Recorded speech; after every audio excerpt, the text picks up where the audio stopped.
आपण घेत आहोत। ही काय आहे बाळांनो? बरोबर, आपण सुईत धागा ओवणार आहोत की धाग्यात सुई ओवणार आहे? ठीक आहे, चला आपण तुम्ही माझ्या बरोबर करणार आहात ना कृती?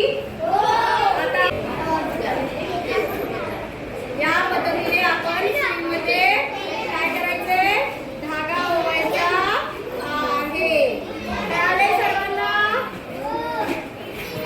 माझं नाव रोहिणी अशोक वाघमारे, मी आंबा गटाची लीडर आहे। आता सुईत धागा कसा धाग्याचे किती प्रकार आहेत? हा धागा छोटा आहे, हा कसा हाताला पटकन तुटतो, हा म्हणजे नॉर्मल धागा आहे। आणि हा कडक धागा आहे, हा आपल्याला हाताला तुटणार नाही, हा आपल्याला कैचीच्या साहाय्याने कापायला लागतो।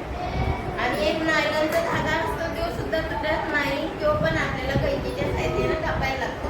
ह्या धाग्याने कसं शिलाई म्हणजे अशी पक्की बसती, ह्या धाग्याने सुद्धा कच्ची बसती, म्हणून ह्याला आपल्याला डबल करून शिलाई व्यवस्थित मारायला लागते।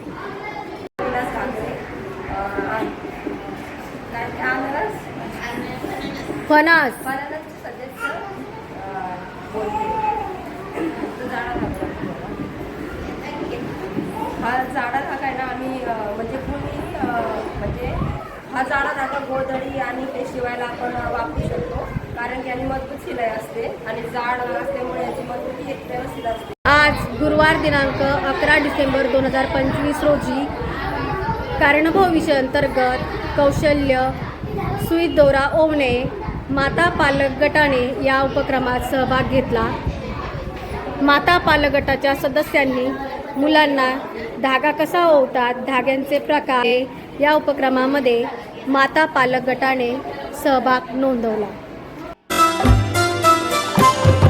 शाळा माझी छान छान, शाळा माझी छान, शाळा माझी छान छान, शाळा माझी छान।